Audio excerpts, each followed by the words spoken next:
On health, the National Association of Nigerian Nurses and Midwives in the Federal Health Institution sector has commenced a 7-day nationwide warning strike. Haman Jabani reports that the Nigerian Medical Association has also issued a 21-day ultimatum to the federal government after its emergency delegates meeting.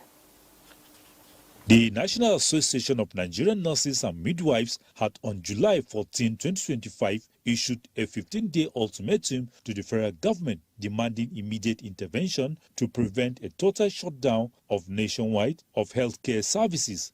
The strike will affect 74 federal hospitals and primary healthcare centers. The industrial action, which has paralyzed services in federal medical centers, teaching hospitals, and specialist hospitals, is in protest over issues bordering on poor remuneration, staff shortages, unpaid allowances, and unsafe working conditions. The union is asking for readdress on some of the long-standing demands, which include the upward review of shift allowance, uniform allowance adjustment, and separate salary structure for nurses, increased call duty allowance, mass employment of nurses, and the establishment of a nursing department in the Federal Ministry of Health, among others.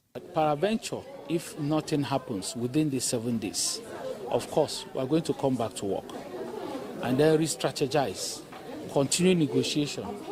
If peradventure still negotiations does not yield anything positive, our national body will now issue a 21 days ultimatum. Some relatives of patients speak on how the strike is affecting medical care. So if peradventure there's need, an emergency for a nurse to give an injection to a patient and the nurse is not there, you start scouting for a doctor that is not readily available. I was supposed to go theater today to do my hand, but because of the strike, they said, no, we can't go. The experience is not good. We're calling on the government to try and do something about it. This is National Hospital. In a related development, the Nigerian Medical Association, after its emergency delegate meeting, issued a 21 notice of total and indefinite strike in line with the relevant labor laws, effective from 27 July 2025, if government failed to comprehensively address its demands. The body is optimistic of a favorable response from the federal government to avert the impending industrial disharmony in the health sector.